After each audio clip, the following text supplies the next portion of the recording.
Hello friend, आप देख रहे हो हमारा चैनल ग्रो बुक्स।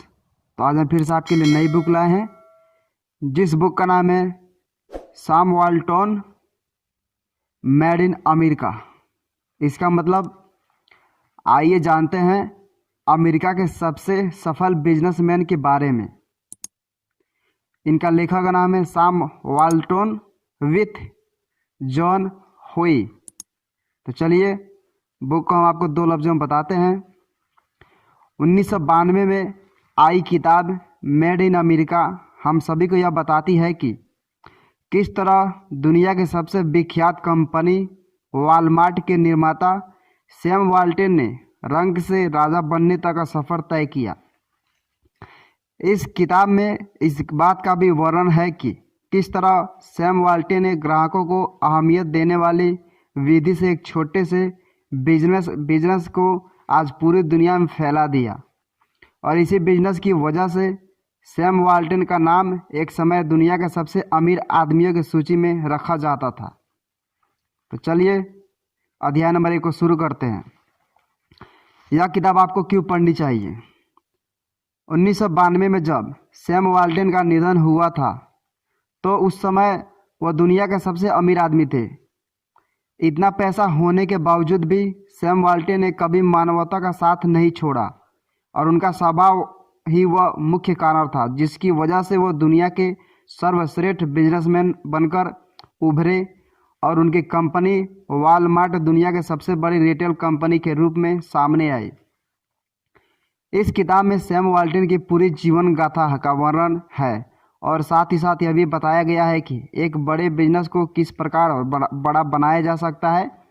हम इस किताब के द्वारा सैम वाल्टन के जीवन से जुड़ी सारी बातें आपको बताएंगे कि आखिर किस तरह उन्होंने एक छोटे से स्टोर को वॉलमार्ट जैसे दुनिया के सबसे बड़ी रिटेल कंपनी बना दिया। इन अध्याय में हम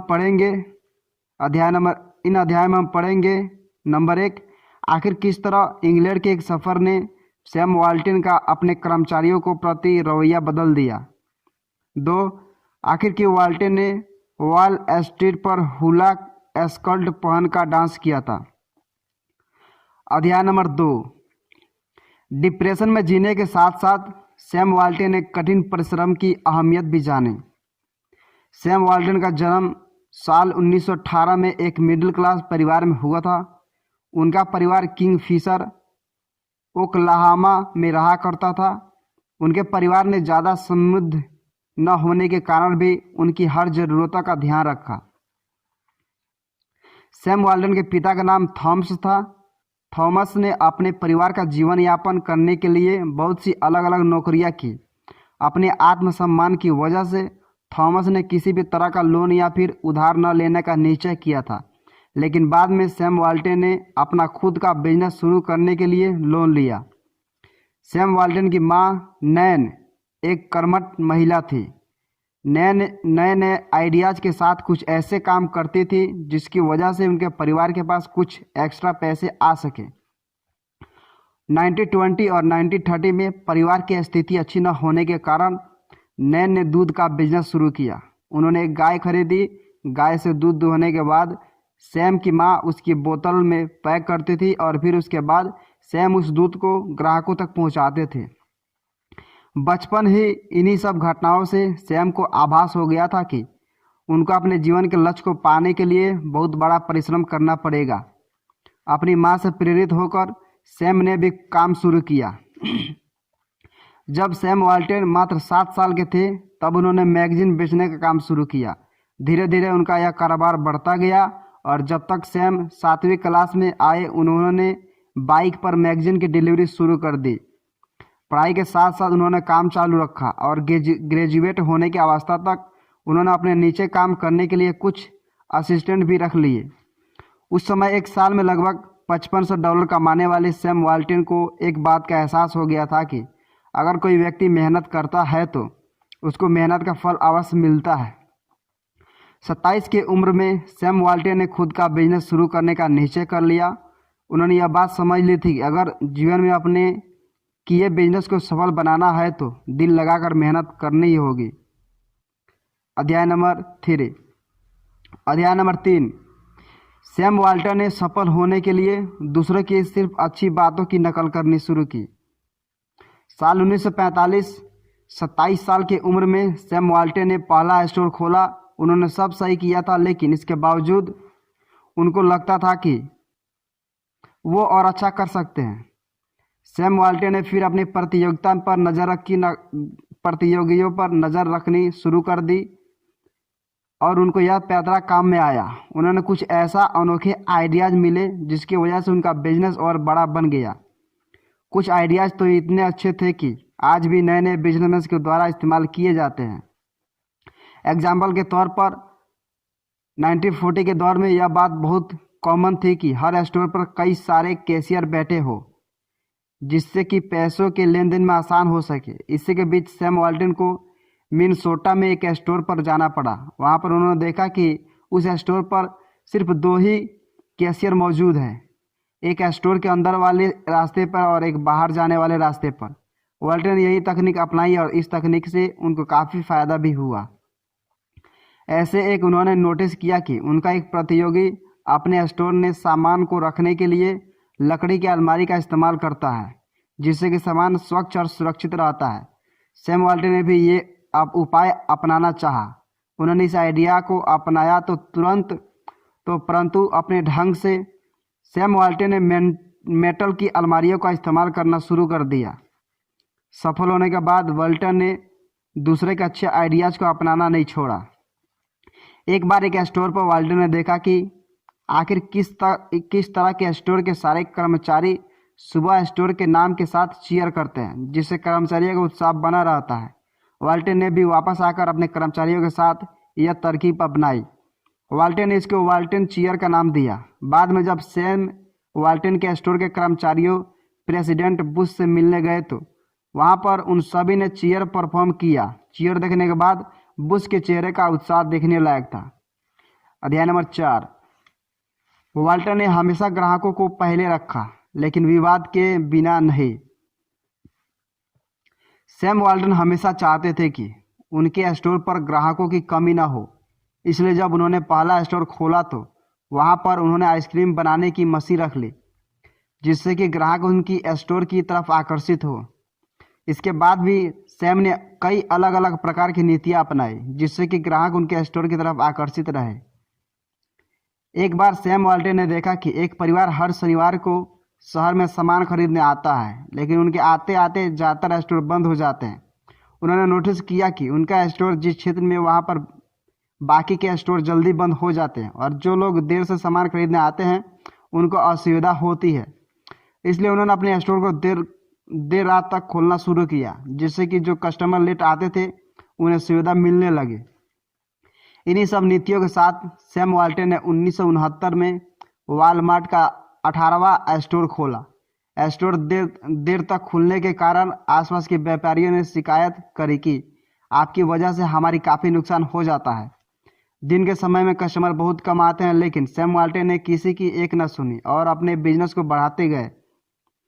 सैम वाल्टन के हिसाब से उनके इस तकनीक से कोई नुकसान नहीं था, बल्कि इससे फ़ायदा था, क्योंकि वालमार्ट के आने से लोगों के पास ऑप्शन आ गया था कि वो आज़ादी के साथ शॉपिंग कर सके। और वाल्टन का मानना था कि लोग अगर वालमार्ट को पसंद करते हैं तो इसका मतलब ये है कि उस एरिया में मौजूद बाकी स्टोर्स के मुकाबले में वालमार्ट लोगों को अच्छी सुविधा देती है। सैम वाल्टन का मानना था कि ग्राहकों को प्राथमिकता देने वाली स्कीम से लेकर लोकल बिजनेसमैन को भी फायदा हुआ।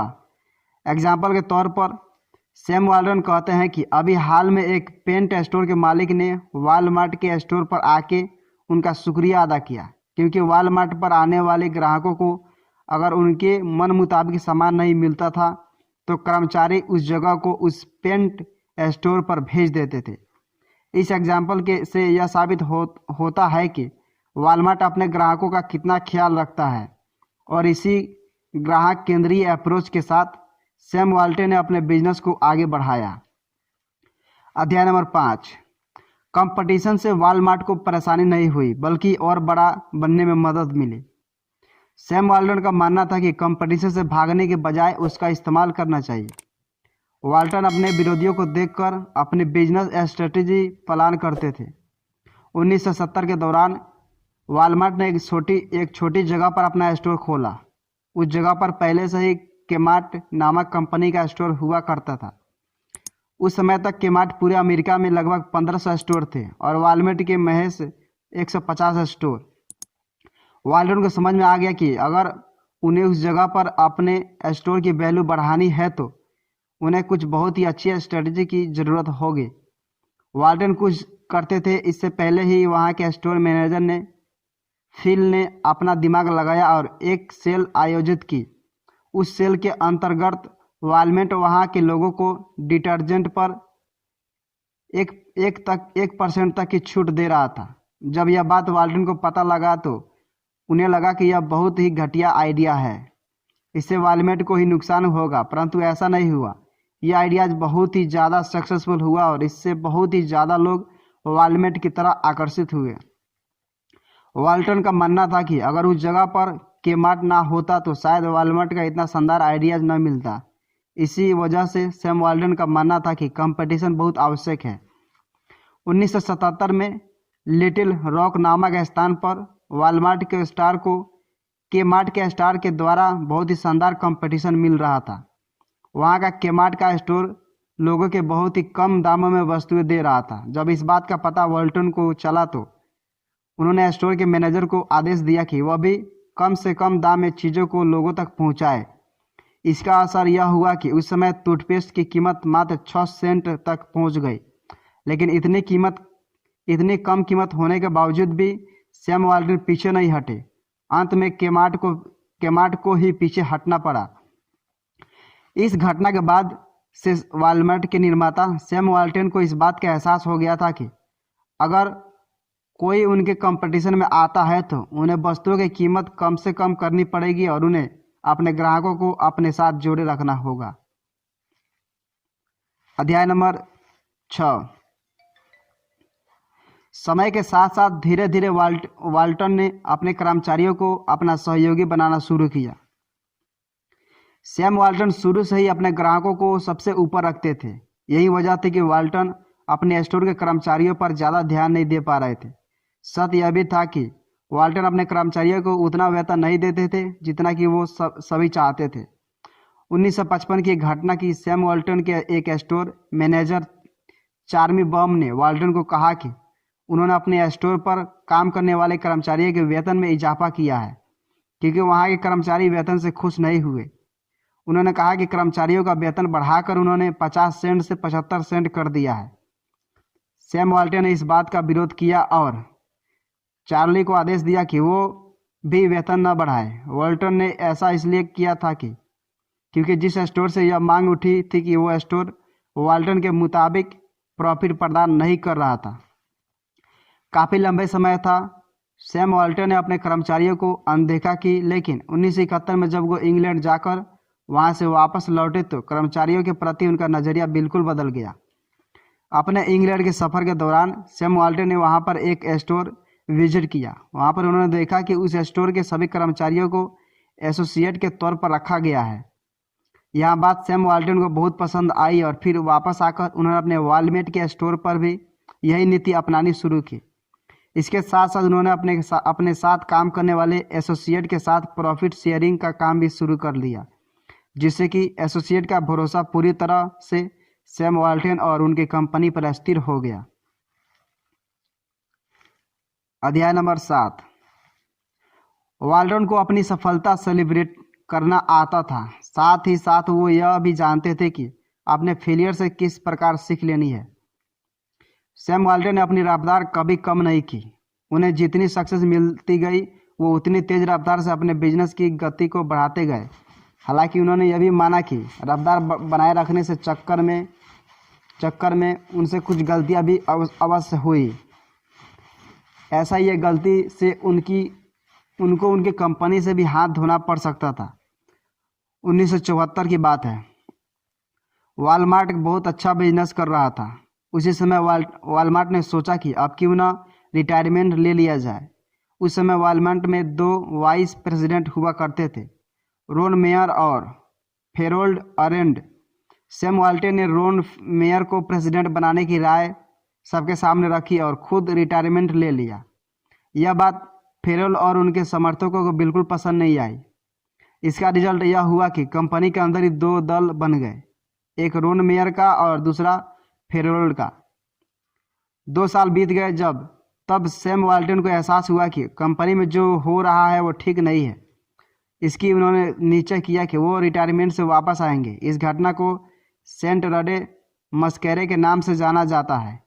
इस घटना के बाद मेयर और उनके साथियों ने वॉलमार्ट को छोड़ दिया, जिससे कि वॉलमार्ट को काफ़ी नुकसान सहन करना पड़ा। सैम वाल्टन को लगा कि अब उनकी मेहनत से बनाई गई कंपनी डूब जाएगी, परंतु इस विपत्ति के परिस्थिति में भी वे डटे रहे। उन्होंने जल्द से जल्द नए मैनेजर और कर्मचारियों को नियुक्त किया। रोन मेयर की जगह उन्होंने अपने पुराने दोस्त डेविड ग्लास को नियुक्त किया। डेविड ग्लास बहुत ही टैलेंटेड थे। उन्होंने बहुत ही जल्द कंपनी को उसकी पहले की पोजीशन पर ला दिया। 8 साल बाद वो हुआ जिसकी कभी सैम वाल्टन ने कभी कल्पना भी नहीं की थी। 1994 में वॉलमार्ट एक बहुत बड़े माइलस्टोन पर पहुंच गया। एक बार सैम वाल्टन ने अपने वाइस प्रेसिडेंट डेविड ग्लास के साथ शर्त भी लगा ली थी कि वॉलमार्ट कभी इस माइलस्टोन पर पहुंच ही नहीं पाएगा, लेकिन ऐसा हुआ और सैम वाल्टन शर्त हार गए। शर्त हारने के तौर पर सैम वाल्टन जो हवाईयन ड्रेस पहनकर वॉल स्ट्रीट पर जाना पड़ा और उकुलेले प्लेयर्स के साथ हुला डांस करना पड़ा। पूरा प्रेस उस बात से हैरान था कि आखिर इतने बड़े कंपनी का मालिक ये बेहुदा काम करेगा या नहीं, लेकिन सैम वाल्टन का कहना था कि ये वॉलमार्ट की फिलॉसफी है। उनको पता है कि कम काम करना है और कब सेलिब्रेट। अध्याय नंबर 8। वाल्टर ने यह भी जाना कि कमाए हुए धन से समाज के लिए भी कुछ करना आवश्यक है। सैम वाल्टन के बहुत सारे विरोधी थे। सबका मानना था कि सैम वाल्टन इतना कमाने के बावजूद भी कुछ चैरिटी नहीं करते, परंतु ऐसा नहीं था। सैम वाल्टन शुरू से ही एजुकेशन के पक्षधरी थे। उनका मानना था कि एजुकेशन के साथ ही किसी देश का विकास हो सकता है। उनका मानना था कि अमेरिका का आने वाला भविष्य तभी अच्छा होगा जब वहाँ के लोगों को अच्छी शिक्षा प्राप्त होगी। इसी के तहत वॉलमार्ट परिवार ने वॉलमार्ट के सहयोगी के बच्चों को 70% तक की स्कॉलरशिप प्रदान की, जिससे कि वो सभी अच्छे से विश्वविद्यालय में पढ़ सके। न सिर्फ अमेरिका में बल्कि वॉलमार्ट ने अमेरिका के बच्चों को अन्य देशों की बड़ी बड़ी यूनिवर्सिटी में पढ़ने के लिए भेजा। सैम वाल्टन का मानना था कि जब ये सभी बच्चे पढ़ लिख जाएंगे तो वापस आकर वह सभी अमेरिका की गिरती हुई अर्थव्यवस्था को सुधारेंगे। वाल्टन का मानना था कि वॉलमार्ट भी दान का एक स्वरूप है। उनका यह भी मानना था कि वॉलमार्ट को जो ग्राहकों को प्राथमिकता देने वाली नीति है, उससे ग्राहकों को भी बहुत फायदा हुआ है। वाल्टन का कहना था कि वॉलमार्ट का सस्ते दामों में वस्तुओं को बेचने से ग्राहक साल भर में बहुत सारे पैसे बचा लेते हैं। 1982 से लेकर 1992 के बीच 10 साल में जहां वॉलमार्ट ने 130 बिलियन के प्रोडक्ट बेचे थे, वहीं ग्राहकों ने वॉलमार्ट से सामान लेके इस दौरान 13 बिलियन बचाए भी। इन बचाए हुए पैसों से वॉलमार्ट के ग्राहकों की जीवनचर्या भी सुधरी। कुल मिलाकर सैम वाल्टन ने एक छोटे से स्टोर को दुनिया का सबसे बड़ा रिटेल स्टोर बनाया। उनकी इस किताब के जरिए हमें यह भी पता चला कि किस तरह ग्राहकों को प्राथमिकता देने से बिजनेस बहुत तेज़ी से ग्रो करता है। सैम वाल्टन से हमें यह भी सीखने को मिलता है कि कभी भी कंपटीशन से दूर नहीं भागना चाहिए, बल्कि उसका सामना करना चाहिए। ग्राहकों के साथ साथ कर्मचारियों का ध्यान रखना भी आवश्यक है। क्या करें? अपने विरोधी की पूरक जांच आवश्यक है। वाल्टन ने अपने कंपटीशन को पहचाना तथा उसका डटकर सामना किया। वाल्टन अपने विरोधियों की हार नीति पर पैनी नज़र रखते थे। उनका मानना था कि वस्तुओं के दाम गिर जाए, लेकिन कभी भी ग्राहक का विश्वास नहीं खोना चाहिए।